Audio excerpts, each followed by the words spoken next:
ओम श्री गणेशाय नमः। ओम श्री सरस्वत्यै नमः। ओम श्री गुरुभ्यो नमः।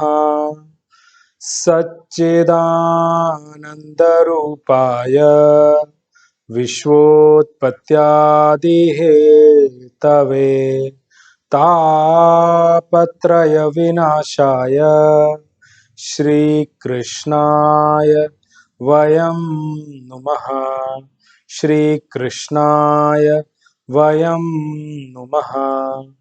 वसुदेवसुतं देवं कंसचाणूरमर्दनं देवकी परमानन्दं कृष्णं वन्दे जगद्गुरुं। कृष्णं वन्दे जगद्गुरुम्। मूकं करोति वाचालं पङ्गुं लङ्घयते गिरिं यत्कृपातमहं वन्दे परमानन्दमाधवं। परमानन्दमाधवं परमानन्दमाधवम्।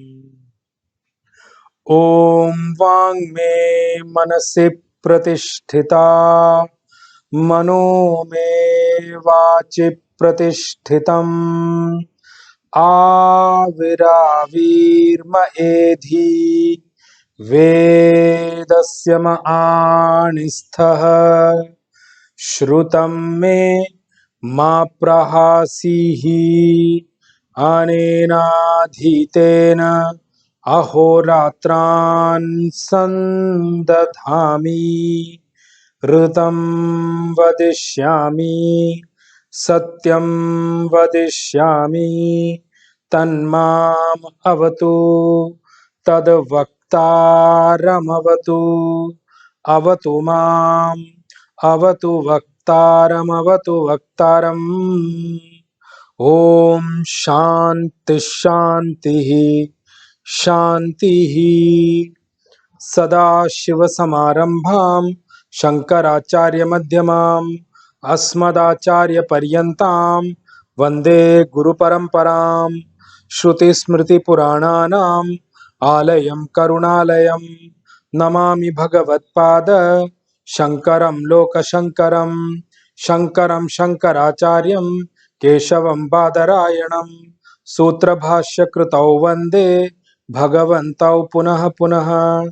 ईश्वरो गुरुरात्मेति मूर्तिभेदविभागिने व्योमवद्व्याप्तदेहाय श्रीदक्षिणामूर्तये नमः।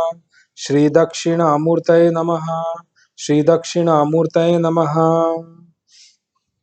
ॐ विश्वं दर्पणदृश्यमाननगरी तुल्यं निजान्तर्गतं पश्यन्नात्मनि मायया बहिरिवोद्भूतं यथा निद्रया यत्साक्षात् कुरुते प्रबोधसमये स्वात्मानमेवाद्वयं तस्मै श्रीगुरुमूर्तये नमः। इदं श्रीदक्षिणामूर्तये श्रीदक्षिणामूर्तये श्रीदक्षिणामूर्तये।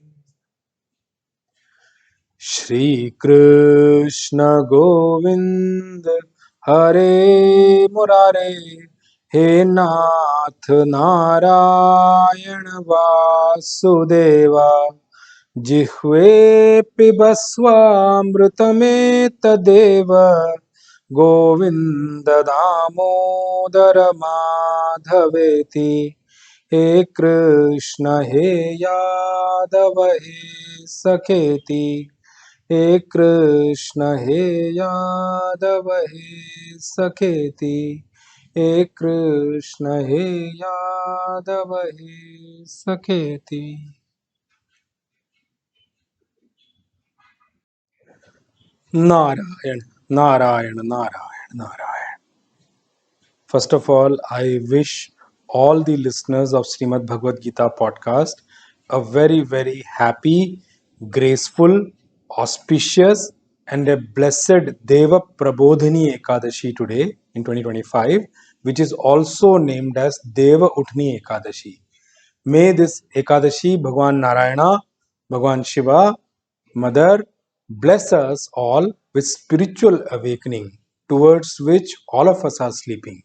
May we awaken and towards the true nature of us, which is the supreme consciousness itself, and able to realize the self in this life itself. Now we will move to verse number 10, where we left in the last session. There is some more portion to be completed before we move on to the verse number 11. As I told you in the last session, verse number 10 has got too many deep intricacies, which is why we are taking some time to explain, because there are certain aspects when we talk about that, because it talks about the current nature or the prakriti, so to say, and what is the feeling we are all born with, and how we should live, what is our natural way of living. That is why it is taking a little bit time, and I'm also taking up certain conflicting theories which are there, conflicting thought process which are there, to tackle them here itself, so that we can resolve them before we move on to the further verses. So verse number 10, I'll read the verse again, and we'll continue from where we left in the last session. Verse number 10, chapter 3. सह यज्ञाः प्रजा सृष्ट्वा पुरोवाच प्रजापतिः अनेन प्रसविष्यध्वम् एषवोस्त्विष्टकामधुक् सह यज्ञाः प्रजा सृष्ट्वा पुरोवाच प्रजापतिः अनेन प्रसविष्यध्वम् Eshavostvishta I've already read Bhagwan Shankaracharyaji's Bhashya in the last to last session, so I'm not reading it again. We'll continue from where we left in the last session. One thing I wanted to, before I get into the explanation from where we left in the last one, I wanted to use one terminology for this particular session. The word Yajna Bhavana, I have always translated that as, the attitude of service. But let's coin that with a new word called the spirit of yajna. Spirit of yajna means spirit of service. So that's the term I'm going to use for the word yajna bhavana in today's session. So you just understand and what I mean with that particular word.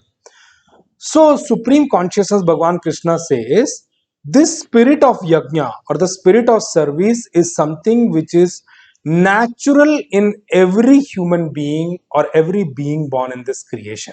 It is something which is come from the creator himself, and since it is coming as part of the creation, it is the it is the spirit by which the creator also created us or got us into manifestation.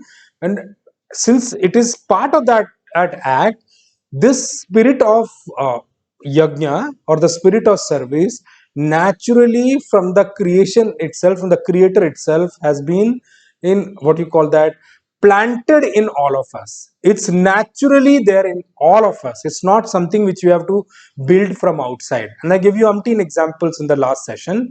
And the core voice or the core sound syllable of this spirit of yajna is the spirit of swaha, the spirit of sacrifice, the spirit of giving. And the first thing which we give or we offer as sacrifice is our own personal resolves, our own personal desires. That is what we give up first as part of this particular spirit of yajna. And once we give up that, then only the other giving up or other offering is possible from our side. They are only possible once we have given up our own sankalpa, given up our own resolves, given up our own desire into the sacrificial fire, or as a spirit of service, we have offered that to the higher altar we have kept in our life. And till the time any one of us have got this focus towards our own resolves and our own desires, and we have have something called a thought of importance being given to our own desires and resolves. Remember, till that time, as long as our own desires are important, our own desires need to be fulfilled, my own resolves need to be fulfilled. Till that time, how am I going to offer part of my wealth to someone? How am I going to offer part of my own earned wealth as a part of service for others? How am I going to do that? It is not possible at all. How am I going to offer my precious time to someone? Till the time, for me, my desires, my own resolves are important. How am I going to give up or offer a service my own efforts to who help someone? I'm not going to do that unless and until the importance I've given to my own desires have already taken a back seat, or they have completely diminished away, and I give up my desire for the higher fulfillment of this. And I've given you many levels in the last session itself. Remember one thing: first thing we have to give up is the focus or the importance we have given to our own desires. And remember one thing, it's not about wealth. It is said very clearly, time is money. you know a person, in the time and the person offers a service to who help do service as god, towards god or towards the humanity, that time can be employed somewhere else to earn money also. Time is money, time is very precious. Actually, time, offering of time, comes as the first service. Second comes wealth, because wealth also has come up because we have given our time for that, and effort. These three things go parallelly, actually, to be honest with you. So that's why the first thing which needs to be given up is actually our own selfish desires. And only after that, a person becomes capable or becomes able to offer his or her personal time for the service of the humanity, and is able to give his time to others to help others. Otherwise, he can use his own time for himself also. And subsequent to that, a person with this kind of a feeling only start to offer what he or she has earned as their own wealth, and they try to take it out for others as well, as a service. Remember one thing: with whatever we have in hand, whether it is time, whether it is wealth, whether it is actually effort, service is the attitude which is the highest paying one. You cannot imagine what it will pay back to you. And I'm just giving you an example. If a person decides to offer his precious time, his entire time, for the service of god, tell me one reason why god will not give in abundance to that person. How is it possible? If that person is working for god as a boss, of course god is the one of the best paymasters. I'm not telling you because of pay only, but I'm telling you for the fact that he is the master of this whole creation. He is the owner of this whole creation. Everything in this creation belongs to him, whether it is wealth, whether it is position, whether it is name or fame, whether it is different lokas, swarga, brahma loka, even realization. All that belongs to the creator. Why will he not give it to that person, give any of these things to that person who has put in his efforts and sweat and hard work, time, effort and money towards the service of god? So remember, it is all about which altar we are giving our service towards. I told you in one of the podcasts earlier, I brought it up in the last session also. What one question we should keep pestering in our mind, or keep remembering in our, not pestering, really keep always, it should be at the top of our mind, is kasmai devaya havisha vidhema. Who is that deity to whom I'm offering everything in my life towards? Who is that deity for whom I'm working? Who is that deity for whom my time, my wealth, my effort belongs to? Who is that deity? Who is that altar? Now the thing is, in that kasmai, the kasmai vidaya havisha videma, Kasmai Devaya Havisha Videma, in that paraphrase, in that proverb, you need to understand in that line, a powerful line of Vedas, Bhagwan Veda, Kasmai Devaya Havisha Videma. I told you when I explained that point is that for many of us, actually, that Deva, Kasmai Deva, is actually our own selfish interests. That is the problem. That is why we don't grow. Many of the people who are working, who are putting efforts, who are having time, and who have wealth, their deity, who is their Kasmai Devaya, that Devata for them is actually their own selfish interests, which is why with all that they have very limited growth by the end of their life. And of course, how you grow towards the end of the life is how you're going to begin in the next life. That is why many of us are not growing, they're going down. It's not that there is dearth of wealth in this creation, is that there is dearth of people who are putting it to the right use. That is what the biggest dearth in this creation is about. So the one who has earned things as wealth out of his own hard work, his own time, only will be able to give them up or take it out for service or use them for service only when the personal resolves have been given up as a service to others. And remember, whatever our sacrifice we want to give apart from these things, they cannot happen, we cannot, nothing of them can ever materialize till the time we have not given up the deep desire of fulfilling our own selfish interests. Till the time it is not broken, other sacrifice or other offer of service, other ahutis or the spirit of yajna cannot fulfill itself. It cannot be fulfilled in any life, anyone's life at all. So the first service or first offering we have to do is of our own selfish interests.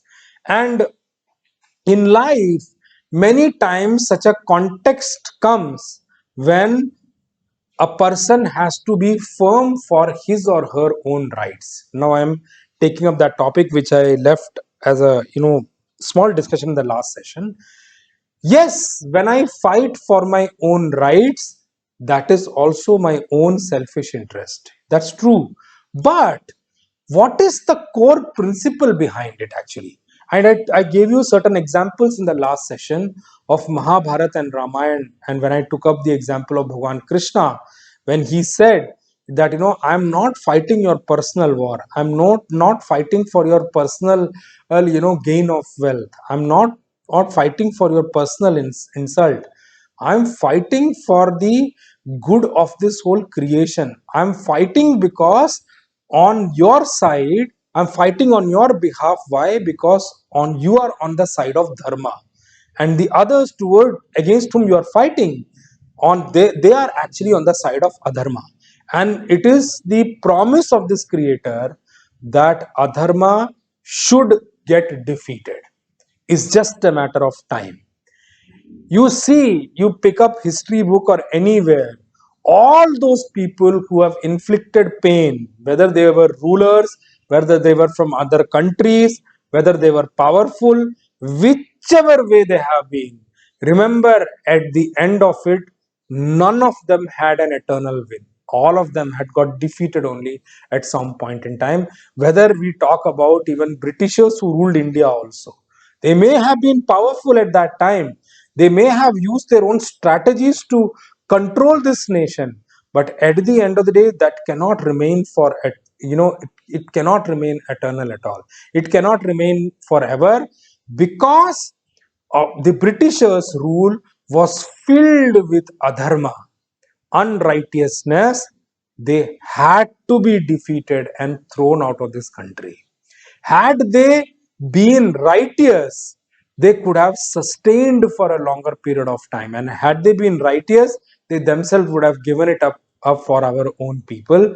That is also part of the whole thing. So remember one thing: wherever there is adharma, there is unrighteousness, our supreme consciousness, God has made sure. And I told you when I read the Upodghat or the preface Bhashya also, Bhagwan Shankaracharya ji, that adharma cannot win at all forever. It's just a matter of time, and depending upon the prarabdha, the one who has done it, that just a matter of time that slowly, gradually, adharma has to be defeated, irrespective of whichever strata of power you are sitting in. It doesn't matter. If you are on the side of adharma, you have already chosen defeat for yourself. That is why again and again Sanatan Dharma tells us follow dharma, follow dharma, follow dharma.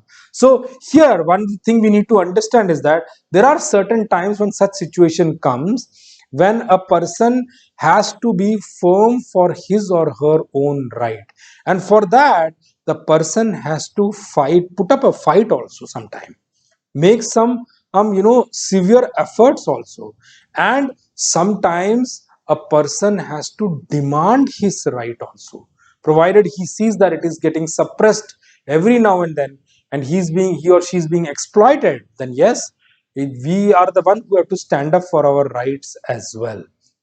When we fight for our rights, there is one thought which sometimes come in our head, that sometimes we feel that if I'm fighting for my own right, there also it is I'm fighting for my own personal desire, right? And here our Vedas and scriptures are teaching us to give up our own desires, give up our own resolves. And here, when I'm putting up a fight for my own rights, I'm actually having a deep desire that my rights are given to me. And if there is someone who is a devotee of Srimad Bhagavad Gita, then it is natural that in the mind, in the intellect of such a person, this thought or this is fight between the dual thoughts will surely come up, that I am here, I am fighting for my rights, and there Gita ji is telling us to actually give up our own desire.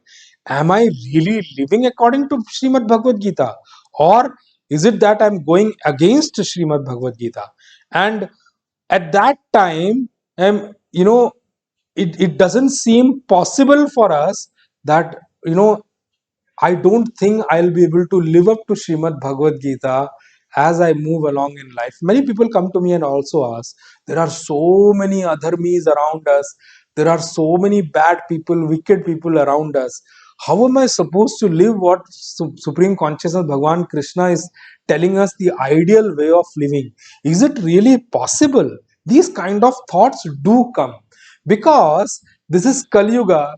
We see that at many places rights are suppressed, exploitation is rampant. You see, whether it is in corporate world or whether it is a worker environment or whether it is sometimes family also, it has become quite rampant that exploitation and the feeling of suppression is becoming rampant. Many a times, even these days, kids also come up and say that I think it's high time I should stand up for my rights. Oh man, when did you grow up so much to understand what your rights are? How will you fight for your rights without even knowing what they are? So, but this is a thought which is generally across people, because we try to conceive world according to what we see around us. Many a times, remember one thing, it may not be that severe a problem around us, but since we read so much about the problems around, we start to analyze things according to them. And sometimes, let me tell you honestly, even if there is not a problem, we only will go and create one. That is another problem. Anyway, that's not the point here. So Bhagwan, Supreme Consciousness, Bhagwan Krishna, the way he's telling us to live, sometimes we feel that I don't think I'll be able to keep on giving up my desires throughout my life as per what Srimad Bhagavad Gita is wanting us to actually do. And the other side, on the contrary side of it, is that you know uh, the personal desires of us or the personal resolves of us can be offered only at the lotus feet of a higher altar. Remember, we cannot offer unless and until the altar is higher. You cannot offer your own thing to someone in towards whom you do not have a faith and devotion towards. The first thing is, definitely you need to have faith and devotion towards someone whom you offer. I'm telling you honestly, when people do come across me and when they come up to me in terms of asking my time and question and all, the first thing I always tell them is that to see whether do they really have a willingness to contribute. Why? Because it is a way to check how much faith and devotion you have towards someone. If you do not have a faith and devotion and towards that, then there is no point giving time to you, because you will never appreciate, you will never value, and it is just going to be a wastage of time. Why? You are not going to add anything to you, because you do not have the right faith and devotion from where you are going to get the knowledge. Remember one thing, it's very clear in Sanatan Dharma, the first and foremost thing, if you really want to gain knowledge in life, in spirituality, is do have faith and devotion towards three things: God, scriptures, and Guru. And the definition of Shraddha, it's the way Bhagwan Shankaracharya ji has brought up in Tattva Bodh is Guru Vedanta Vakyeshu Vishwasa Shraddha. The definition of Shraddha is Guru Vedanta Vakyeshu. He did not even mention Ishwar there. Why? Because Guru and Vedanta Vakya, you will have start having faith and devotion only once you have little bit faith and devotion towards God. You will not be able to come up with that. So it is already there. And the second level he's talking about is that, and actually the word faith comes with that definition is Guru, the one who you chosen as your Guru in life, and the Vedanta Vakya. What Vedanta is telling you, what Guru is telling you through Vedant, or Vedant is telling you through Guru, you need to have faith in that for you to actually make an effective change in your own life. So many people read commentaries of scriptures, so many people listen to so many people and all. How many are able to really make an effective change in their life? It's not that there is something lacking in the scriptures. It is not that there is something lacking in the Guru.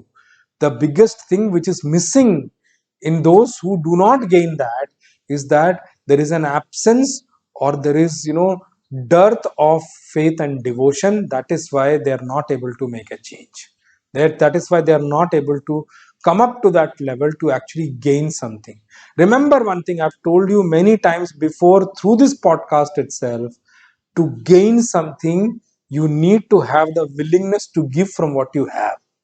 Unless and until you develop that habit of develop that nature of giving something from what you have, trust me, you are not even capable to gain anything in life. That's the way our scriptures declare that you may hit your head against any wall, you may meet million people who are well versed with scriptures, you may take up zillions of commentaries, you may have read all that is available in the creation, but you will not even move an inch if this thing is missing, because everything will fall through the crack. And the crack is that you do not have the thing called faith and devotion. With faith and devotion, Bhagwan Krishna in Bhagavad Gita says that Shraddhavan labhate jnanam tat paras samyatendriya. It is said by Bhagwan in the chapter 4, which is the next chapter, verse number 39, where Bhagwan, Shri Supreme Consciousness, Bhagwan Krishna says, Shraddhavan labhate jnanam tat paras samyatendriya jnanam labdhva param shantim achirena adhigacchati. This is what Bhagwan says in the chapter 4, verse number 39. And also it is true that when we have some higher altar in our life, trust me, and if we have faith and devotion for that higher altar in our life, whether it is scriptures, whether it is Guru, whether it is God, it is natural, it is a natural process that our desire starts to be given up in front of them. We automatically start offering our desires unto them. And I gave you an example of my Guruji also.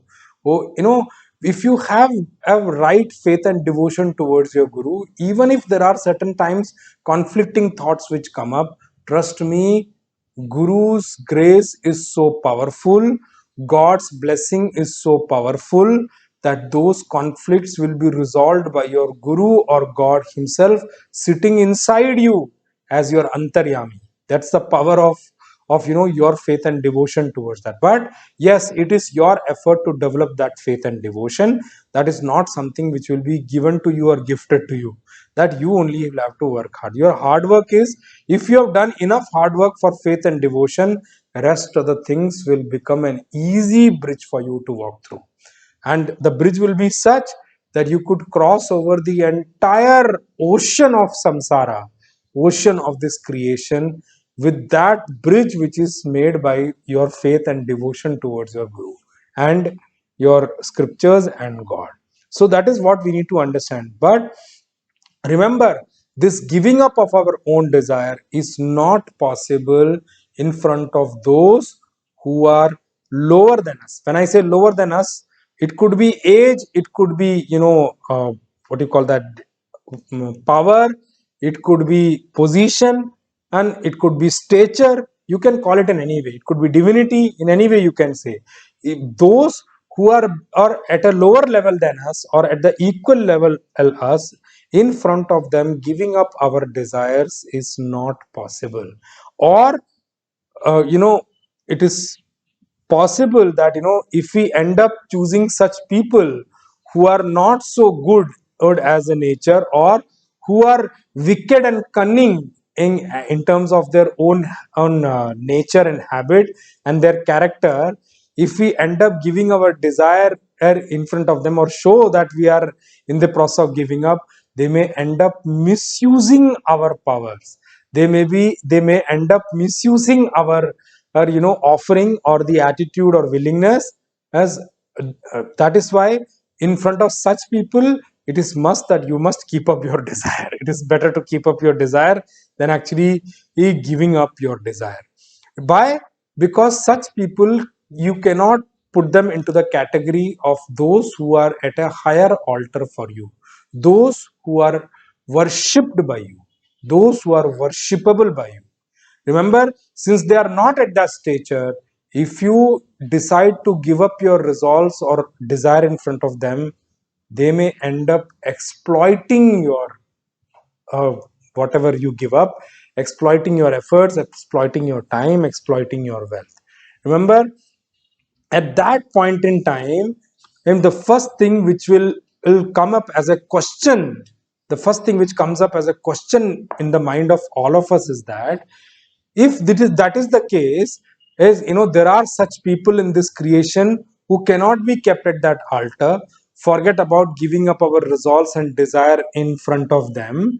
And uh, you know is it really correct way that when we consider somebody as higher, whether they are whichever form and manner they are, is it the right way of living Bhagavad Gita that we should give up our altar, whether that person is higher in position and or power also, let's give up because we are placing them at a higher altar. I'm just giving you an example. Many people keep many politicians at a altar. They end up dedicating their life for that politician, but that politician is not a dharmatma or a mahatma for you to help rise in life with whatever you are offering. There are so many people, so many things you will see. If you really start to peel down our political environment, you will understand there are we need to be utmost vigilant in terms of who we are getting attached to if we have a political view or opinion. It is very important. I'm telling you honestly, I've seen families getting divided over political opinions and views. Some go somewhere, some, and they have fought over it. And I'm telling you, I've seen this much, that they end up harming family members for their political views. And why? Because they've kept whatever they are following and they've understood that as correct, and they've kept them at a higher altar, and they start devoting and giving up whatever they have for them, including using their power for them, misusing their power for them. Let me just say this way. If that is the case, then this question, and there are such people available in this creation who are wicked in nature, who are wicked by character, who are cunning by character, and who have nothing divine in them at all, or who have no divine or graceful nature at all. Then if there are such people available, but by virtue of their position, by virtue of their power, by virtue of their stature, they are at a higher place than me, then the question which sprouts out in our mind is what I just said. What is according to Srimad Bhagavad Gita? Is it offering ourself, our desires, or sacrificing our desire in front of such people? Is that what Srimad Bhagavad Gita wants? Is that the correct way of understanding what Srimad Bhagavad Gita tells us? And how is our yajna bhavana, the spirit of yajna, getting fulfilled or achieving its real fulfillment if we offer to such people?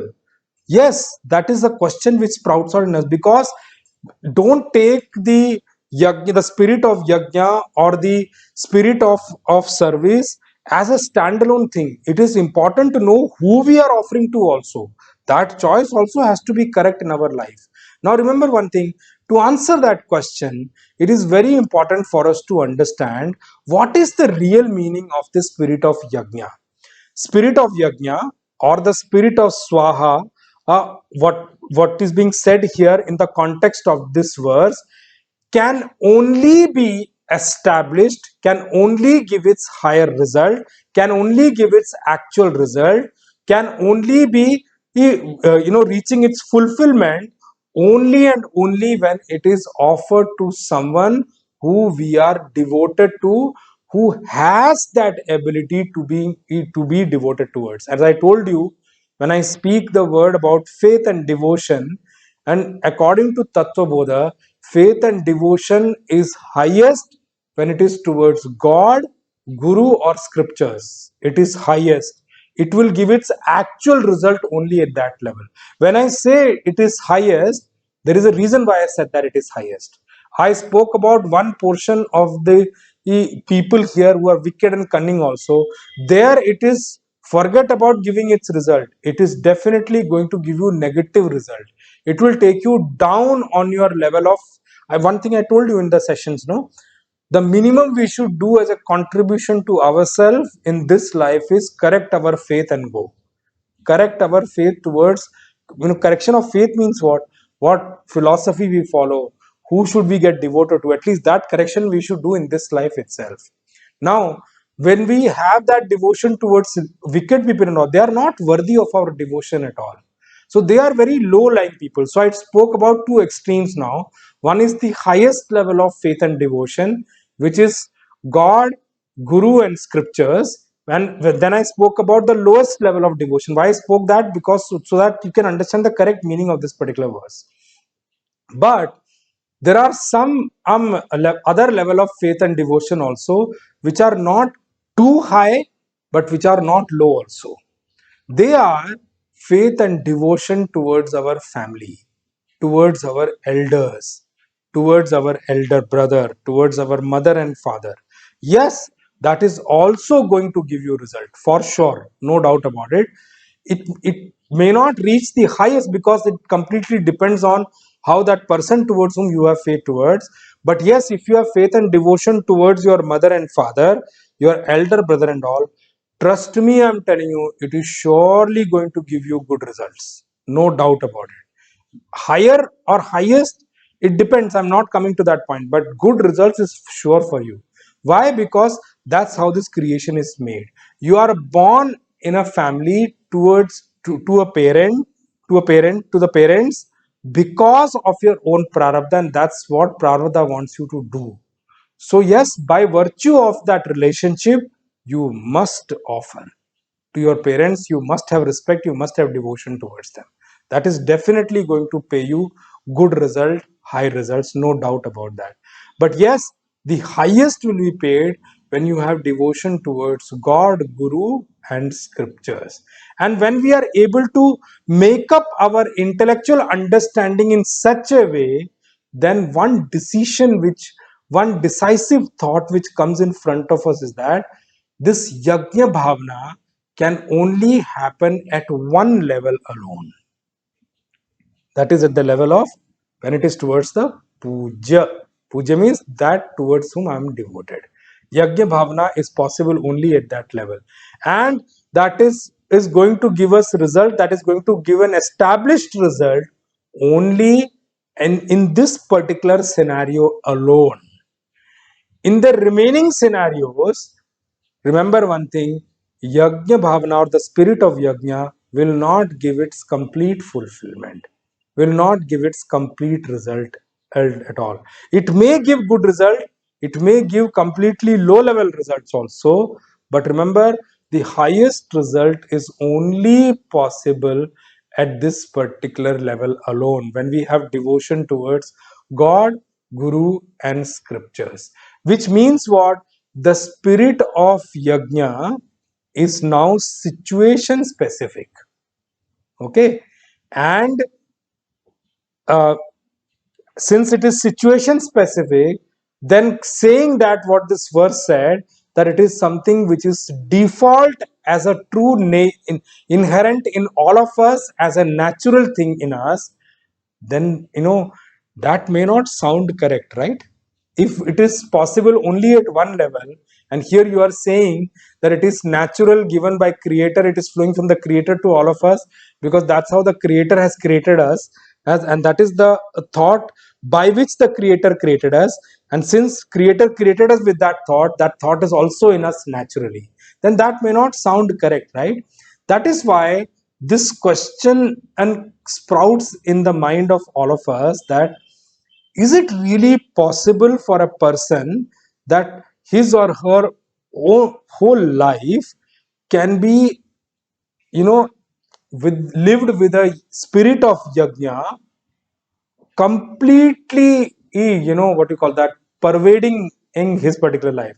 Or can he live every moment his or every moment of his or her own life with this yajna spirit? Can yajna with the spirit of yajna be pervasive in all the actions I do, means cross over all the actions I do in my life? Is it really possible? It should be, because that is what Bhagwan wants us from the verse number 9 also.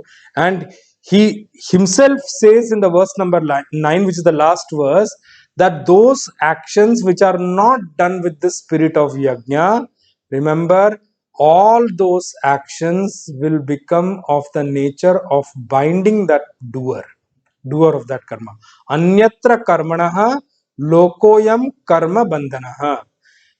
This spirit of yajna, the spirit of yajna, the medicine of whatever disease the spirit of yajna is, remember, that disease is all pervading in every action.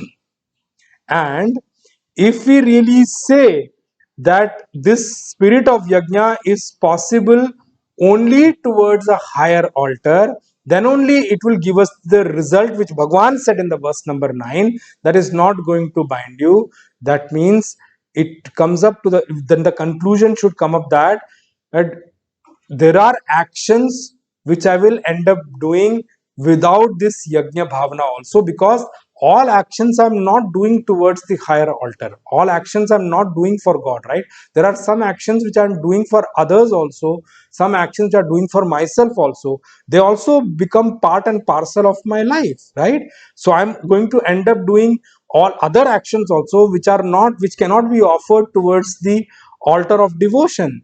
And if I end up doing such actions which are not with the spirit of yajna, or which are separate from the spirit of yajna, then Bhagwan himself has said that all those actions bind the doer of those action, and this binding is for sure, even if that action is supposed to be a good action. It is supposed to be a graceful action. Even then, if it is not done with the spirit of yajna, it is definitely going to bind us, and that is what Supreme Consciousness Bhagavan Krishna himself has said here. We need to understand that the purpose of this spirit of yajna, as advised by Supreme Consciousness Bhagavan Krishna, is that action should be done, action have to be done, but the bondage should not be there, right? That is the real purpose of the spirit of yajna. And remember one thing, yajna, the spirit of yajna is not being told for the sake of yajna. Yajna is not done because of the sake of yajna. Any sacrificial fire ceremony is not done for the sake of that sacrificial fire ceremony. But here, when I come to the point of the spirit of yajna, the spirit of yajna is not being advised to us for the sake of yajna. It's not that Bhagavan wants us all to do yajna without any result. But the actual reason is that yajna is being told to us, advised to us, recommended to us, so that we can avoid bondage, we can remove bondage, that we end up doing action also, and the bondage is also not there. Remember one thing, the spirit of yajna uh, is such a beautiful thing in that uh, and it is being shown by Bhagwan that all this and all of us will end up doing action, but remember the core property of every action, which is of the nature of binding, will not apply to us. That bondage will not happen, and even though the actions are being done day in and day out. It's not that this spirit of yajna is a beautiful looking spirit and it sounds very great and astonishing, that is why yajna should be done. It's not like that at all. Remember one thing, the advice by supreme consciousness is tadartham karma kuru kaunteya. Arjun, with that attitude, with that spirit, do your action. Remember, with that intent to do the action. According to Srimad Bhagavad Gita, it feels that yajna bhavana, the spirit of yajna, should be there in each one of us living in this creation. This is what through Srimad Bhagavad Gita, Supreme Consciousness, Bhagwan Krishna is advising all of us. That's why, how do you establish in this such a spirit? How do you see how to change this attitude when somebody evil is in front of me, and of course because of position he's at a senior position or thing like that, but I know that the person is evil in nature. How do I do with this spirit of yajna when I do action in front of such a person? So what is Bhagwan, Supreme Consciousness, Bhagwan Krishna wanting to tell us from this verse? How is it possible for us to maintain the spirit of yajna in front of those who are evil in nature? How are we able to maintain how are we supposed to maintain the yajna spirit or the spirit of yajna in front of those who are exploitative in nature, whose nature is to exploit others?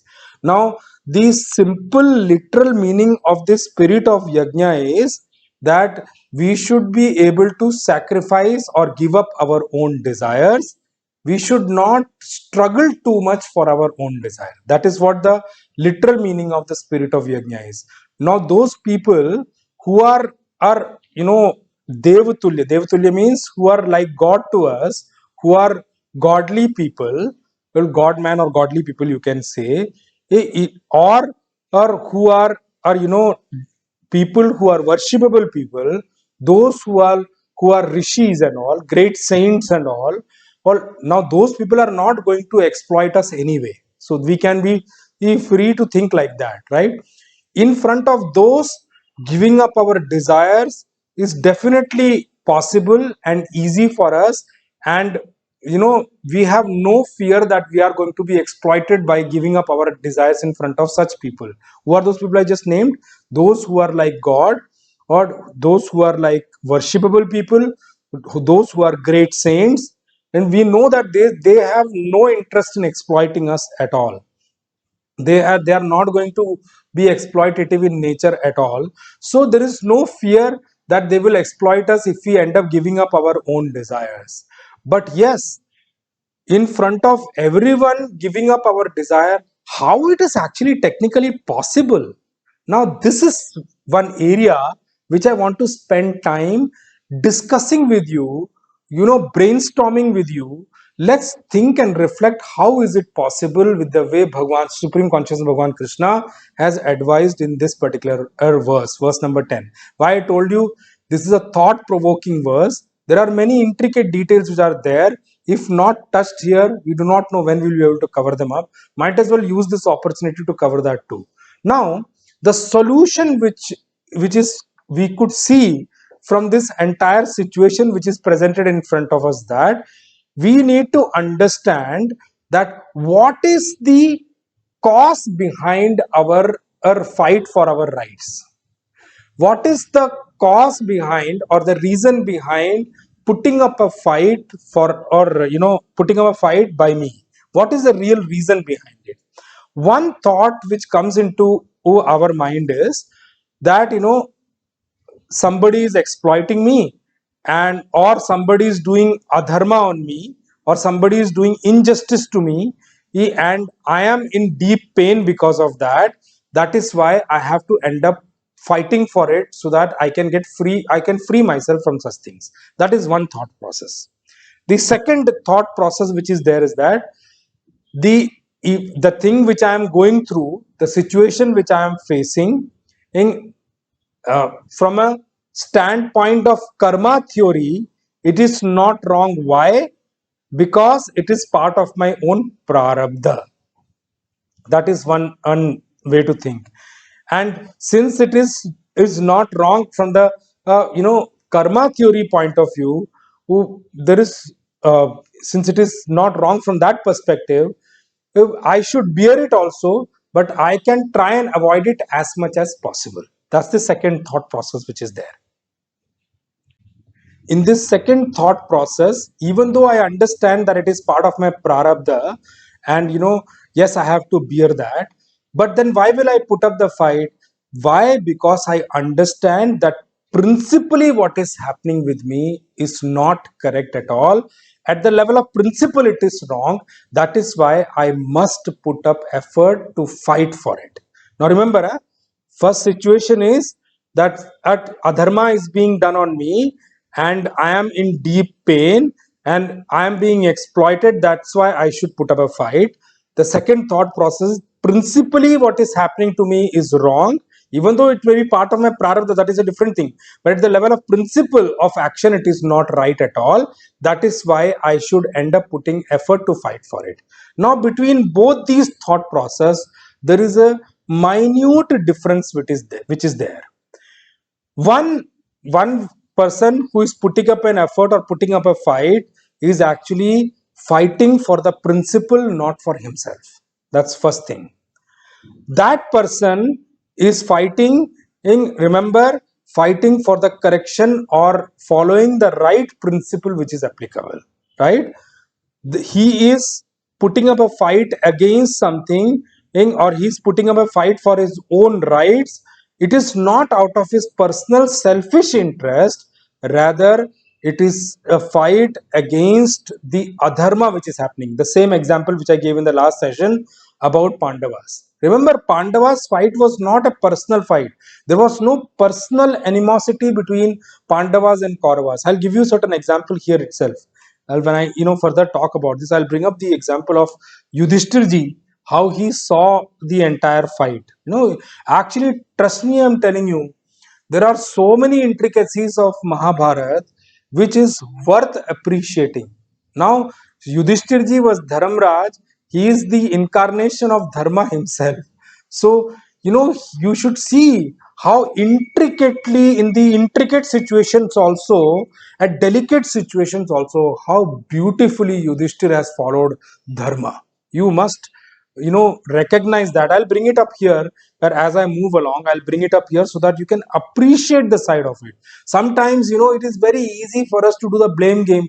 It was the fault of Yudhishthir that he put Draupadi on stake and all. You don't understand the thing. That is why you can say, and saying that. I'm telling you honestly, remember, the character of Yudhishthir in Mahabharata is not there for us to fail or pass him. He is already passed. We have to understand how he's correct, because he's Yudhishthir. What he has done is not wrong at all. If you understand Mahabharata in that right context, you will understand the intricacy. Sometimes, no, we end up doing personal fight over things. I do not understand why we end up doing that. Here, what I'm trying to say is that one person is fighting for the principle, not for himself. His or her or fight, his or her or aversion, or the what you call that, at seeking justice from others, the fight actually being put up by that person and is only fighting for or what is right in terms of the rights which need to be given. It's not a personal fight at all. The fight is against the adharma or the injustice which is being inflicted. It is not my personal fight. Now, this fight, remember, this fight is not between a person and a person. This fight is between justice and injustice. Remember, the fight has changed. From the level of a personal fight, this fight has changed into a different level altogether. And the new level this fight has achieved is what? This fight is not between in two people. This fight is between justice and injustice. Remember, now this has not remained a personal fight at all. At this point in time, with this is understanding, remember, when a person puts up a fight, this person puts up a fight as a valorous person fighting on behalf of justice. That is what you need to understand. The whole ball game has changed. Whole perspective has changed. It is not a personal fight anymore at all. That is what we need to understand between these two perspectives.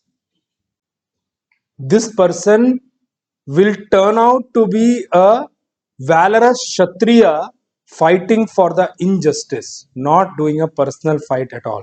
Remember, even though this fight also is against the injustice inflicted upon me, but within me, this thought is very clear that this fight which I am putting up, this fight for right which I am putting up, it is not my personal fight at all. It is only a fight against the injustice which is inflicted upon. And the purpose is that, remember, when it is against the injustice, and if this person is able to win that fight, when that injustice is resolved or removed, it's not that this person alone is going to be the beneficiary. Many will benefit when that injustice is removed. So that is how the fight should be put up. That the whole principle of fight has changed. That this fight now takes a completely different level, totally in totality. It takes a completely different level altogether. And if this thought becomes clear in me, then remember, whatever fight I put up, whatever efforts I put up, it is definitely going to be that I will put up the fight, but I am not going to hate that person against whom I am fighting. There is this proverb which is very popular in English: hate the sin, not the sinner. I'm sure many of you must have heard. Do you understand the deeper meaning of it? Hate the sin, not the sinner. Person is only a carrier of that. Yes, but sometimes to eradicate the sinner has to be killed. But remember, don't have a personal hatred towards that. Your purpose should be not against that person. Your purpose should be against that sin in totality. Now, this fight against terrorism is not against one or two organizations. It is not against one or two countries who are sponsoring in these organizations and terrorism. It is not against those few people who are killing us. It is a fight against this act of terrorism in totality. The act of terrorism must be stopped, must be eradicated in totality. Remember, then the beneficiary is not only going to be those who got killed in that act of terrorism. The beneficiary is going to be those who are going to lead a life going forward. If terrorism is removed, remember, if all these cruel, criminal things are completely eradicated in this creation, what a beautiful place this creation will become to live. How easy our life will become. That we can live our life and do productive things, not only continuously secure ourselves, protect ourselves. Those efforts can be given up if this place becomes a beautiful place to live. And that is what the effort of all these international organizations who are created for maintaining world peace should be. Don't be biased towards few materialistic interests and few capitalistic interests, that since our capital interests are protected, we cannot speak against them. That's wrong. we all as humanity must make an effort to eradicate terrorism totally. India's fight against terrorism is not a personal fight of India. India's interest is very clear. Terrorism should be eradicated, should be destroyed all over the world, not only us. If all over the world terrorism is destroyed, will India not be one of the beneficiaries of that? That is why you'll see the Bharat, the nation of Bharat, actually speaks against terrorism wherever it happens. It's not that I will speak up only when it is inflicted on my own people. I will only act when it is inflicted on my own people. For India, the one bhav which is there at the core of it is Vasudeva Kutumbakam. We are all one family, united with common interest for each other. We must develop this habit to help each other to grow and eradicate all that comes in our way, which it restricts our development, which restricts our growth. That is a very important thought process we all must instill in ourselves. And if this thought process is established, remember, we will end up putting up a fight, but remember that factor of developing hatred for that person who did the sin is not about the name of one or two people. It's not about that. Hatred will not be there. Why? Because this fight will no longer be fought between in two people. This fight will be for a principle which is far higher, for an ideal which is far higher.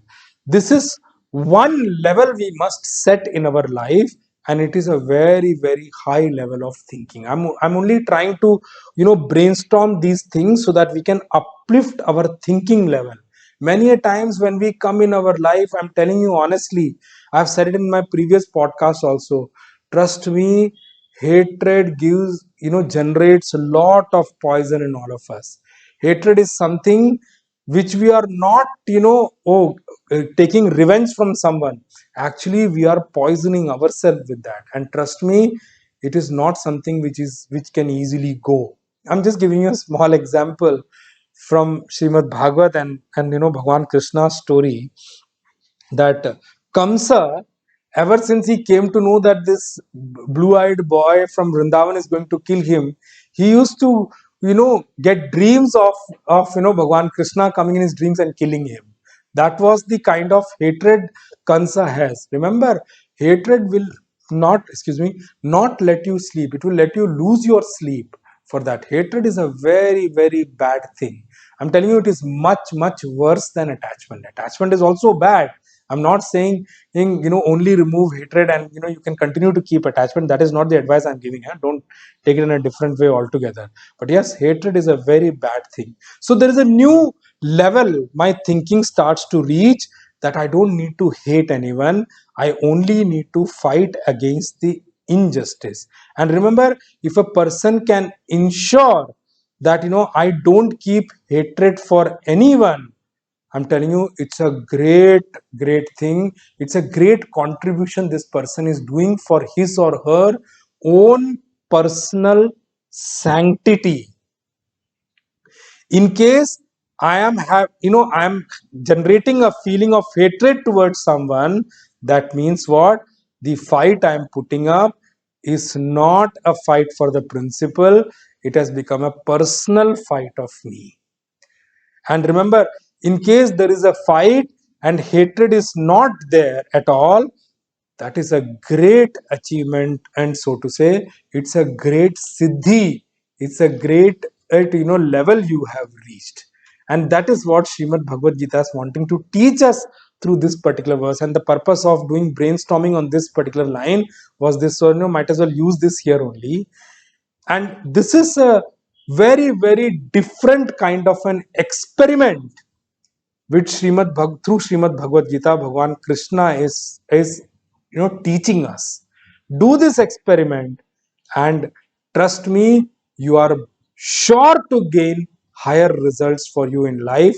You are definitely sure to gain growth for yourself. And the one of the biggest example of this experiment I can bring out from our own freedom fight is Mahatma Gandhi ji. I'm bringing up here. Huh? Now remember this thing. Huh? I am giving an example for a purpose here. There are aspects of life of Mahatma Gandhiji which I am bringing up to explain you this thing. Now, many people had tried to do this practice in their life, but the example of Mahatma Gandhiji is a live example which I can give you. He definitely fought against the British rule. But remember, he never converted that fight as his personal fight at all. Generally, what happens is we also fight for or a greater cause, but as we move along, we end up forgetting the great cause and make our fight a personal fight between people, between nations, or between things. Remember that one thing, it is not a personal fight at all. We must not forget the higher ideal there.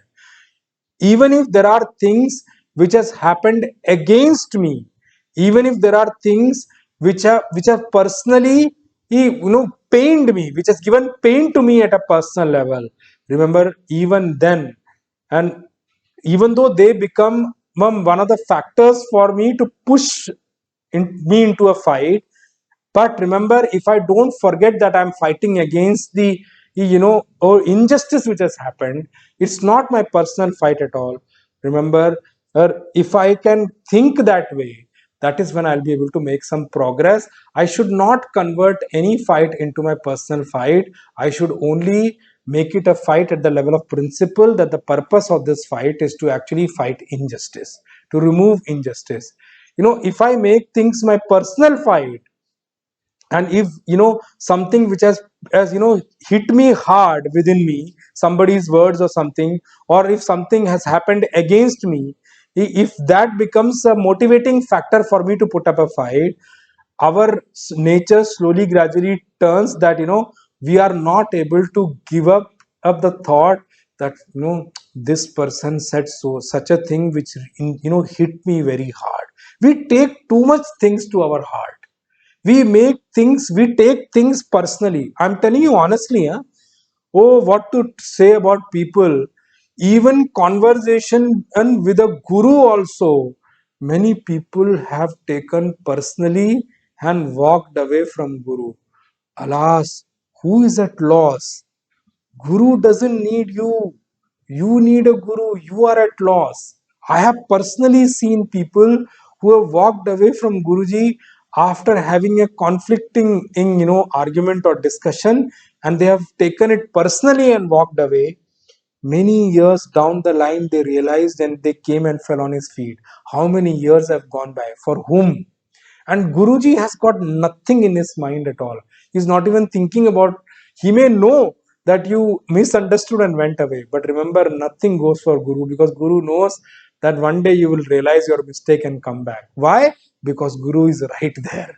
Remember, Guru has nothing personal with you that way. He's not interested in personally scolding in you, in publicly and all those things. His Guru's purpose is only one thing. And I gave you the example of Swami Shivananji when Pujya Gurudev went to Swami Tapovanji on the advice of Swami Shivananji to study scriptures, walked so many days to reach Uttarkashi. He walked from Rishikesh to Uttarkashi. It took, I think, 8 days or something to reach there. Once he reached there, he went to Swami Tapovanji. He said, Swami Shivananji has sent me to study scriptures under you. The first thing Swami Tapovanji, our Paramaguru, said was, oh, Swami Shivananji sent you. Have you got a letter from him? So Swami Chinmayananji or Puja Gurudev said, no, he didn't give me a letter. He said, go back and get a letter first. Puja Gurudev walked all the way down to Rishikesh, met Swami Shivananji. Swami Shivananji made fun of him at that time. Oh, Chinmay, you mastered scriptures so fast. You came back in 16 days. You came back so fast. So he mocked him to just test how the student is. Puja Gurudev said, sorry, Swamiji. I reached Swami Tapovanji and I asked him, but he asked me to show him a recommendation letter from you. He said, oh, letter. He called, Swami Shivananji called his civic and give me the letter. So Puja Gurudev was wondering, Swami Shivananji never felt bad that I have to go up, walk so many days and come back just because of this small piece of letter. So, he said, Swamiji, for such a letter, he sent me back. At that time, Swami Shivananji turned towards Puja Gurudev and said, remember, Chinmaya, a guru is not bothered about your personal pain and pleasure. His only purpose is to make you so strong that you are able to see, or you prepare yourself in such a way that you are able to see the highest what Guru is able to see. Your personal pain and pleasure is not something which a guru will be bothered about. So, having said that, never judge your guru with your words. Remember, he is not interested in your personal pain and pleasure, but whatever he says has got a deeper meaning and deeper impact for you. It is surely going to uplift you. Never remember, the journey from belief to faith is very long. Puja Swami Shivananji said to Puja Gurudev, the journey from belief to faith is very long.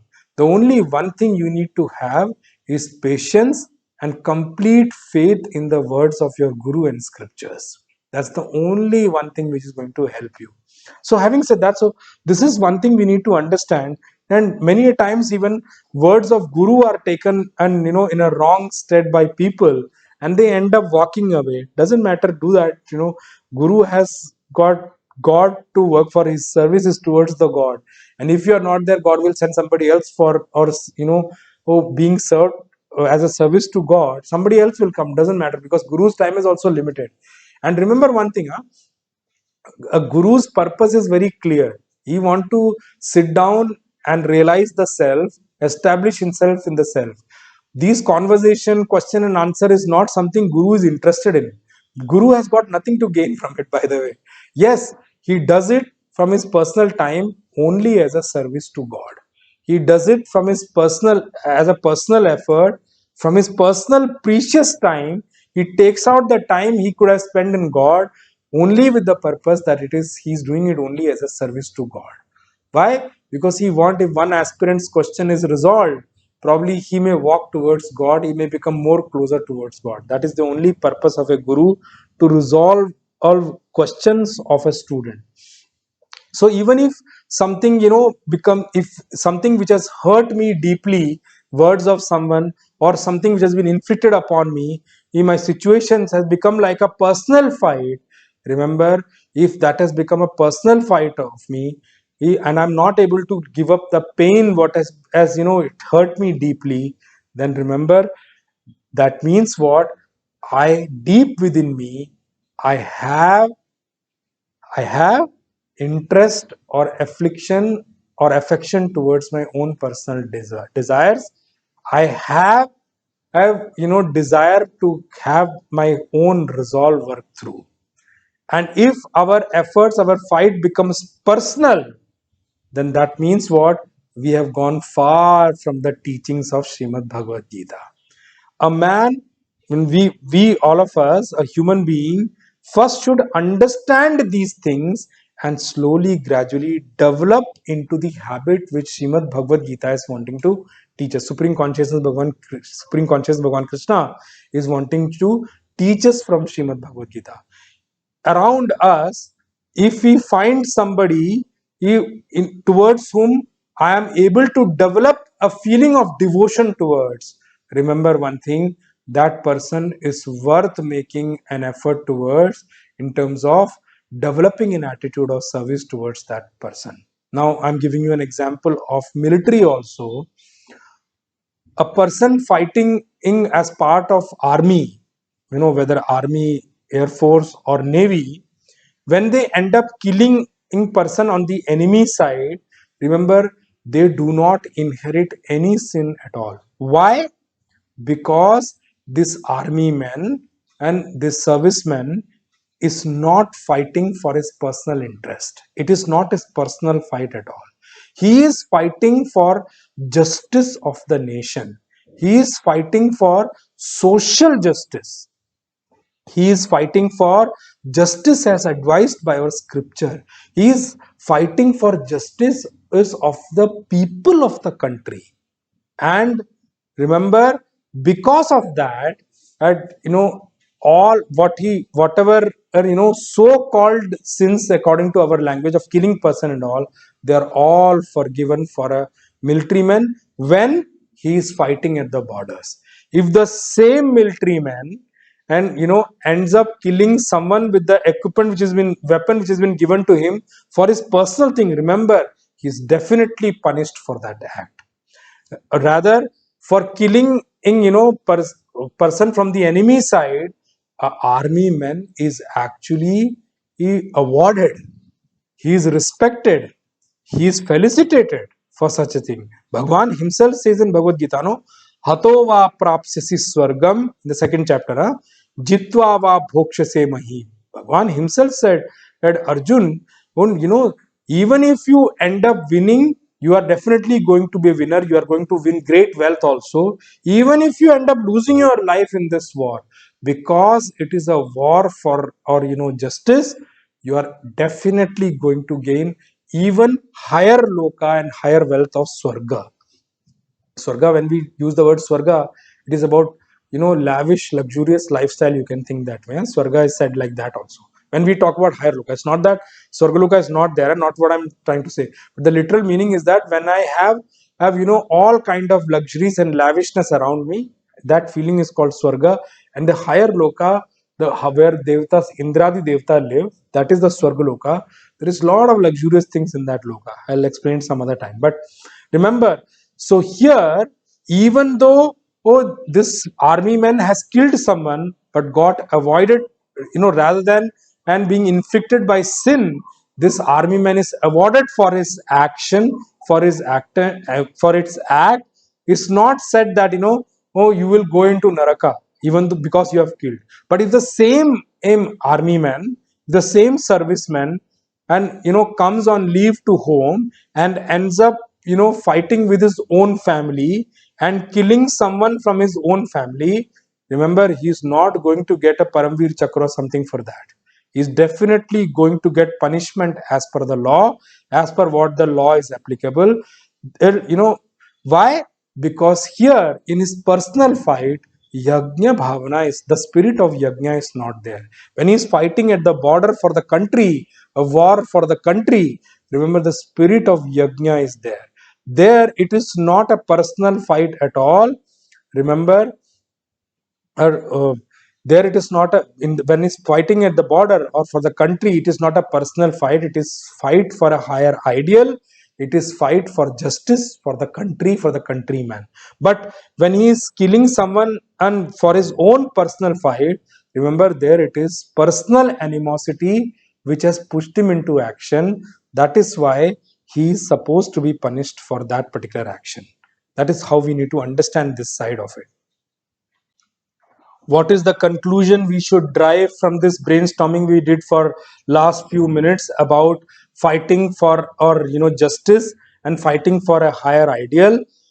The advice which is there for all of us, the understanding we should gather from all this brainstorming is that whenever we end up putting up a fight for justice, for or end up putting up a fight it, and whenever such a situation of putting up a fight comes in our life, at that time we must use our wisdom. We should maintain our wisdom in such a way, and we must do a self introspection to understand this fight which I am wanting to put up, is it a fight for the higher principle, or am I really fighting for justice, or is it my personal fight to just cover up my personal pain, just resolve my personal animosity? This thing we must do a self introspection. Remember, when I'm putting up a personal fight, the worst thing is animosity will increase. The feeling of hatred will definitely be on a rise in my inner equipment. The feeling of hatred between me and him will definitely rise. And with this, if this is the state we achieve, that the feeling of animosity has gone up and the feeling of hatred has been generated and maintained within me, and then we have reached a point in time where there is definitely not going to be any external gain neither there is going to be an internal gain also. Rather, on the contrary to that, because the hatred has increased in me, and because I have ended up destroying the enemy on the other side out of hatred in me. Remember, even though the enemy is destroyed, the moment the enemy is destroyed, the feeling of hatred will go, but it will immediately get converted into a feeling of ego. Man, he troubled me. See, I punished him. I killed him. I gave response to him in a much stronger manner. Means what? The feeling of, since that person has got destroyed, the feeling of hatred had got immediately got converted into ego. Means what? The problem is still there, only the form of the problem has changed. The fault, the form of the fault, form of the error has changed. Form of the dosha has changed. The form has changed. Now the ego has become so strong now. Now the thing Bhagwan, Supreme Consciousness Bhagwan Krishna is going to say in the 16th chapter about such thought also. In the 16th chapter, 15th verse, Bhagwan Krishna, Supreme Consciousness Bhagwan Krishna says, this ego will rise in such a way that a thought will start to rise in me. Konyo asti sadrisho maya. Who is there who can equal me? I am the most powerful now. I have destroyed all those who had animosity towards me.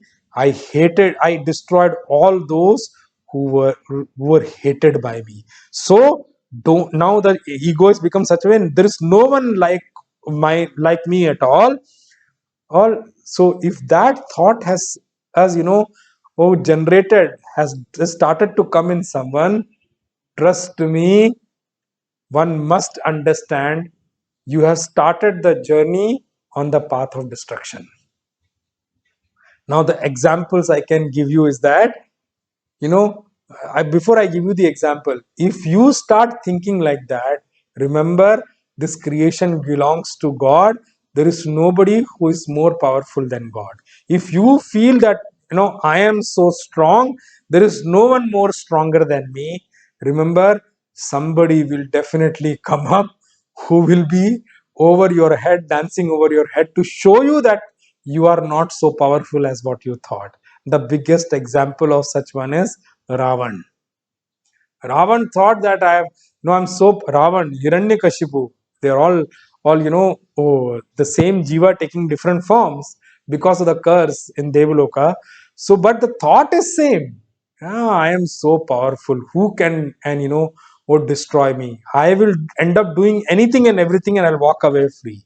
If that thought process have come, trust me, you may be powerful right now, so to say, in this point in time, but somebody more powerful will come up and will show you that you are not that powerful at all. You have already started walking the path of destruction. The only thing is once with such thought process, if we end up winning against someone, definitely it is possible that the hatred has gone away because the subject of hatred has been destroyed. But the only thing is, even though the subject even though the hatred gets destroyed within me, but yes, the sense of ego or the thought of ego will definitely start to rise and start to become stronger and stronger. This error or fault or this dosha is only going to change form. That's all. But which means what? Technically, even though I've acted, this is error in me, this fault in me, this big problem in me has only changed form. Means what? It has not got resolved in completion. It has only changed form to appear in a different way. Now I'm going to give you the example because I brought up all these things. Now you'll be able to understand what I was talking about Yudhishthirji earlier. Now just think for a while. What preparation Yudhishthirji must have done, that at the fag end of Mahabharat war also Yudhishthir followed dharma. How? Yudhishthir tells Duryodhan that Duryodhan, and even though the war is technically over, all your brothers have been killed, as this is the culmination of the war, and you are now left alone. But still, in this end moment, also Yudhishthir said, I will talk dharma. You don't worry, all five of us will not fight with you. Now we give you the choice that you can choose who you want to fight amongst five of us. You see the level of Yudhishthir. You see the how Dharmaraj has acted there. You know, and remember what Yudhishthir said. Even if you choose anyone amongst us, and whoever you choose amongst us, lose who's fight with you, we will accept defeat. What a statement Yudhishthir has said. Everyone must be looking at Yudhishthir. What are you talking? If we end up choosing somebody else apart from Bhim, how are we going to kill him? But remember, Dharma, this is the beauty of Dharma. This is the beauty of Dharma. He said that, if you choose anyone and you end up defeating anyone, we will accept the defeat as the defeat of Pandavas. It's not that Yudhishthir was a completely lost in thought kind of a person, or completely misunderstood kind of a person, did not have any kind of a correct thought process what he was thinking. You may end up think like that, but remember, what a state of preparedness Yudhishthir must have had to offer such a thing to Duryodhan, that choose anyone amongst five of us. What a state Yudhishthir must have prepared.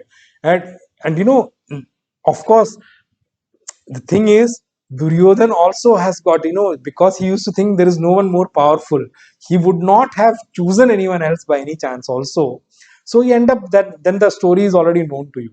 Now the next thing I will definitely talk about Yudhishthir is that you see the state of level of Yudhishthir, that Dhritarashtra, who has been supporting his sons Kauravas through all the injustice they've inflicted upon, and end up reaching a state of fighting the war of Mahabharata. That Dhritarashtra, after the war, Yudhishthir said, you don't need to go anywhere. You are elder to us. You must stay with us in our family. How is it technically possible to even say that? A person who is given so much pain throughout the life has only wanted to destroy them in and out throughout the life, offering such a person to stay with them. And it's not only allowing them to stay with them. Every day, Yudhishthir, after his Sandhya Vandan, used to go to Dhritarashtra to offer pranam. My God. Thinking of it itself is so difficult. The same person was responsible for Draupadi's Vastraharan, was responsible for snatching away everything, was responsible for killing of all our relatives, and so many killings being inflicted, or blame being put on us. Such a person, not only staying with me throughout, but going every day to offer pranam, to offer prostration to such a person. He used to wash the feet of Dhritarashtra every day. He used to do service of the seva of Dhritarashtra every day. Even though Dhritarashtra was behind or as a support to all the ill things is done by Kauravas in totally, and he always had his approval for all that Kauravas did. In the mind of Yudhishthir, how much anger should have been there towards Dhritarashtra?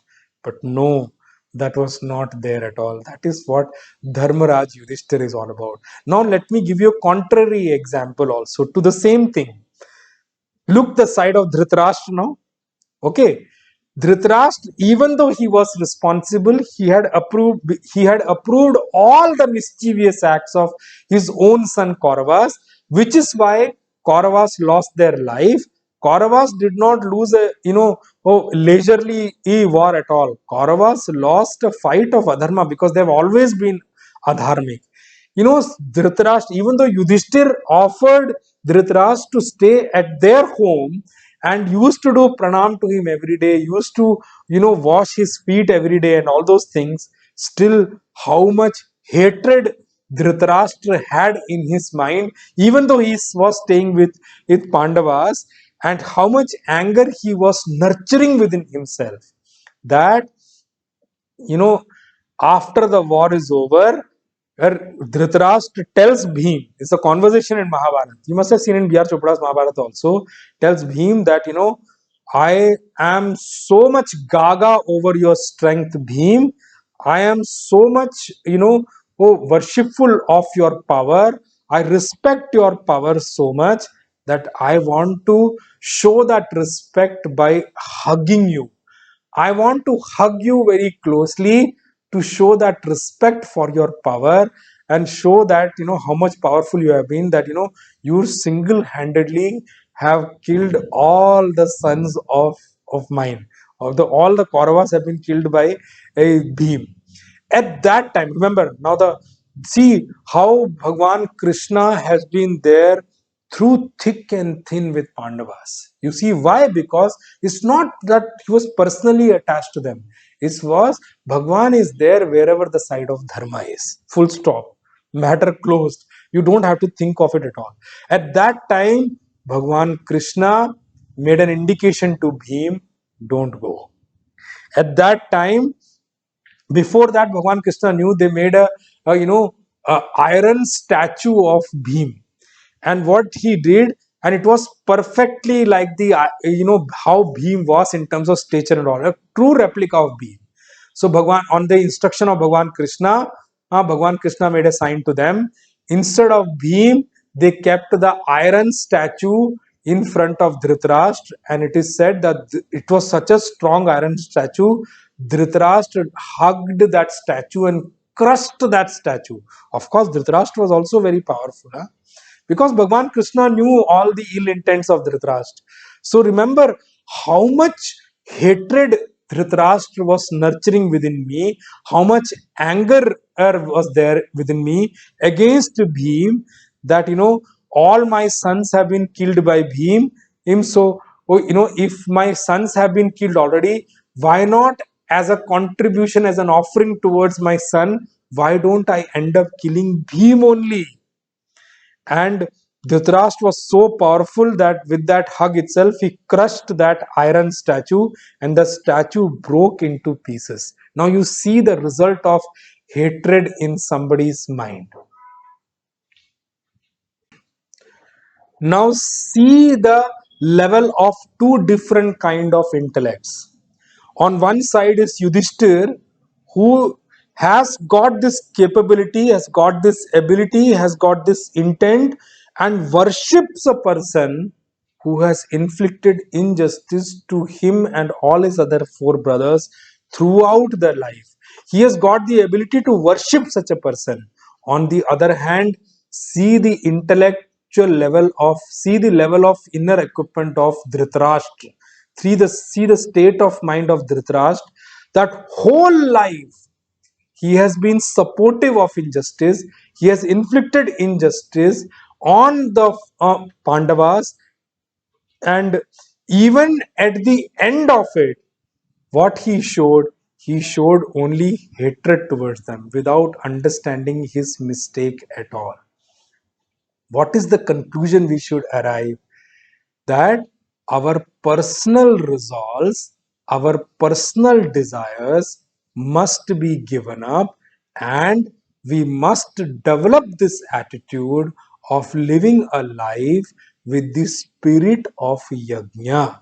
That is what we need to understand with this entire discussion we had on this particular verse, which technically means what? That our personal desires need to be given up, and they must be given up. Why? Because the spirit of yajna is not telling us to lead a life in silos for our own personal interests. Yes, what is justice is definitely worshipable. What is principle is definitely respectable. And though those ones who are exploiting people, exploiting us or anyone, definitely as per law, as per the rule of this creation, they are definitely wrong, and we must stand up against it. Even if that exploitation or that infliction is on me, or is it if it's on somebody else. Now remember one thing, Srimad Bhagavad Gita is not against creating unions and for fighting for the rights of workers. It's not against it. Yes, if there is some union which is made for, or standing up against the exploitation inflicted upon people, then yes, Srimad Bhagavad Gita definitely supports such union. The only thing it is said is that there should be a spirit of yajna behind all the fight you put up. That is what, whether it is in the form of a union or whether it is your personal fight. And more than that, it is that a union is also nourished by the spirit of yajna. Spirit of yajna only nourishes a union and association. And the moment a person and starts to live a life of selfish personal interest, remember, even if that person is part of the union, he is going to definitely end up what you call that, troubling or giving problems or creating problems for the union. Is definitely going to inflict loss for the union. Yes, if you want to really stand up for something, then you should stand up, you can stand up, but the spirit of yajna should be behind that. And and for a union also, the spirit of yajna only nurtures a union. And this is what we need to understand, and instill as an understanding, and we must keep this understanding for all times within ourselves, that at all point in time, at all places, and in all the portions, yes, we must act in our field of action with the spirit of yajna. And this is what our natural propensity also should be leading us to. That which is natural to us, remember what, that feeling is embedded in us from our birth itself, from coming from previous life itself. It's embedded with us, in us from birth. And if we lead a life according to what has been embedded in us as a natural propensity, as a natural feeling, then only we will be able to reach a point of fulfillment and contentment in our life. And then only we will be able to be fulfilled and contented within also, and outside for others also. That is what we need to understand. Supreme consciousness, Bhagwan Krishna says, this thought itself is like a kama dhenu for you. Means this is what is going to for you, for or your union or association, and for your nation. This is the secret of prosperity. Anena prasavishyadvam. If you want to prosper in life, both externally and internally, trust me, this is the feeling which is be this is the thought process, this is the kind of spirit you must work towards. It will be like a kamadhenu. Kamadhenu is the wish fulfilling cow of Swargaloka. It was of a rishi which was taken away by Indra. Whatever you wish standing in front of him, it is fulfilled. That is the power of kamadhenu. you know in case is in an association or in an organization or in a union, if there are maximum kind of people who have this spirit of yajna within them, a nation where there are a lot of people with a yajna spirit within them, a family where there are a lot of people with a yajna spirit within them, trust me, as a union, as an association, as a nation, as a family, you will definitely reach great heights of prosperity. You will definitely grow, prosper in the society, for you and for the nation. And through you, nation will also prosper. Your area, your locality, your family, everyone will prosper with you. Goswami ji says, Jaha sumati taha sampati nana, Jaha kumati taha vipati nidhana. It is said in Ramcharitmanas Sundarkand. And it is said that where there is such kind of thought process, there is no dearth of wealth to such people, family, association, or country. But on the contrary, where people are there with selfish interests and all, there is no dearth of problems, issues, crisis for such a family, such a country, and such a person. That is what we need to understand.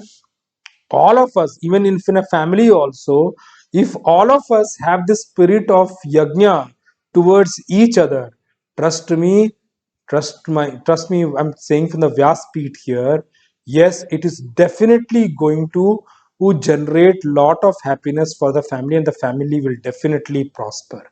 But if somebody, if somebody is able, or along with that, if somebody is able to follow this concept, this yajna spirit in the personal life also, it is definitely going to become one of the reason and for his abhyuday and nishreyas. But if somebody leads a personal selfish life, and who completely fulfills and runs around a personal selfish life, remember that life cannot become a reason for growth, development, and prosperity of him or his family also.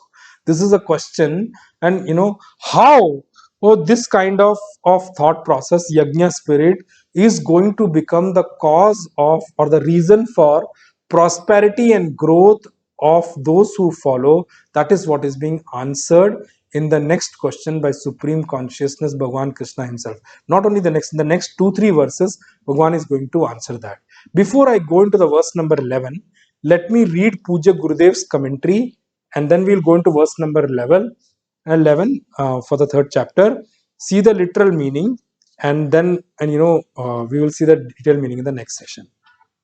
Puja Gurudev says, even when the creator, the total mind, puts up the show of the universe of the 5 elements and brings forth the living organisms along with man on this stage of life to work, to strive, and to achieve, he creates also yajna, the spirit of self-dedicated activities.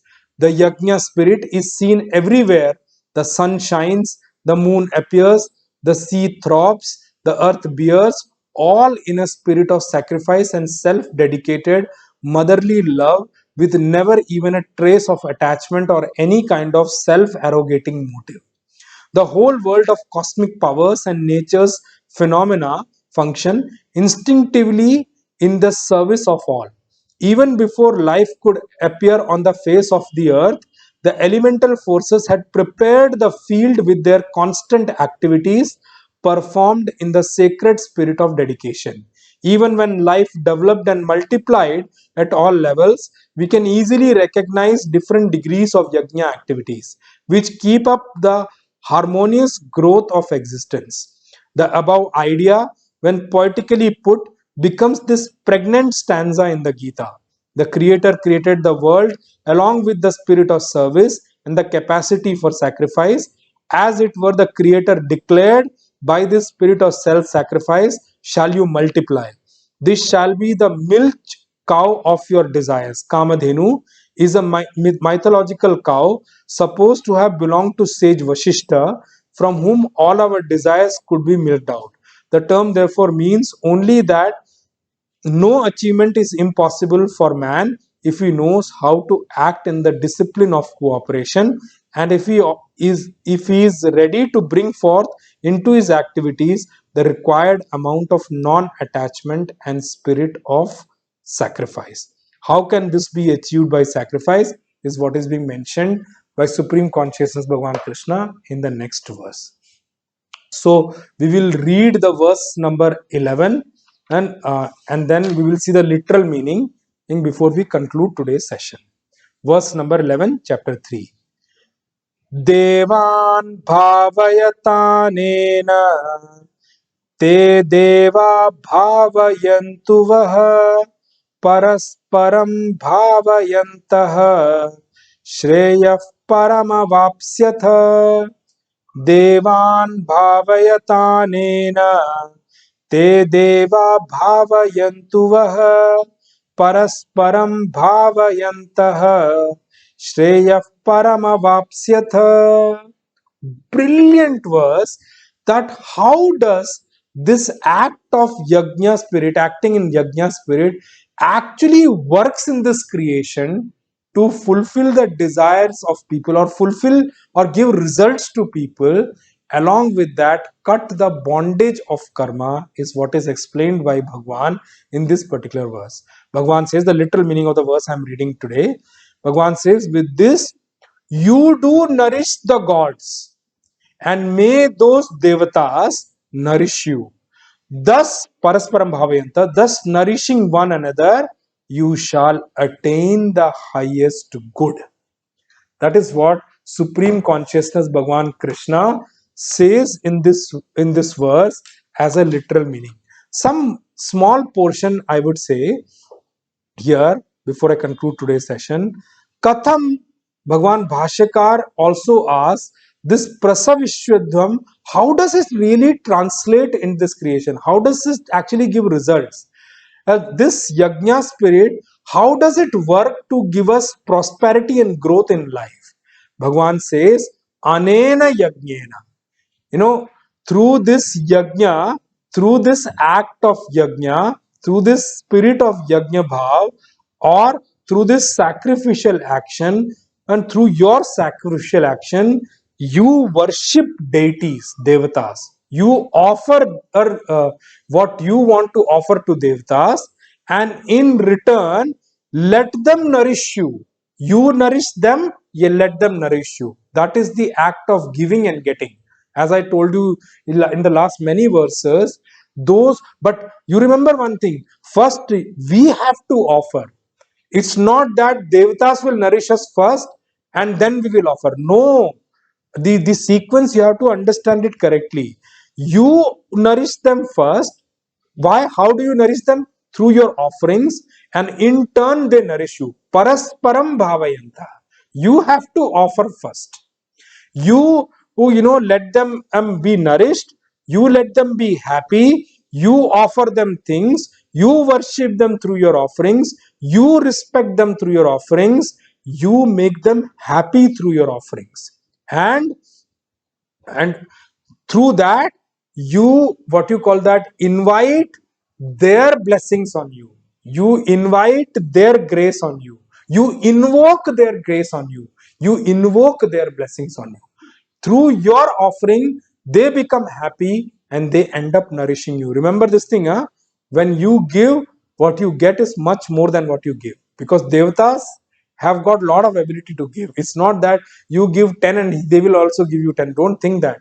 Whosoever has got this habit of giving, I also keep telling those who contribute that you will get multifold for sure, because that is how this whole creation is made up. So Arjun, Yajnena Devan Bhavayata. You do their work, let them do who work for you by nourishing you. And all of us as human beings, say Arjuna, we must nourish or help devatas prosper. We must offer our worship to help prosper. Doesn't mean that if without us devatas won't prosper. Don't take that meaning. Yes, through our service to devatas, we must worship them, we must make them more stronger, we must make them happy. With that happiness, with that strength, those deities, those devatas will nourish you, will make you happy. That much for today's session. Rest we'll see in the next session. कायेन वाचा मनसेन्द्रियैर्वा बुद्ध्यात्मना वा प्रकृते स्वभावात् करोमि यद्यत् सकलं परस्मै नारायणायेति समर्पयामि श्रीमन्नारायणायेति समर्पयामि।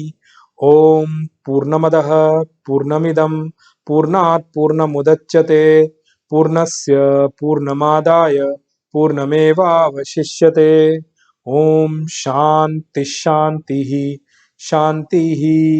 हरि ओम श्री गुरुभ्यो नमः। हरि ओम। ओम तत्सत्।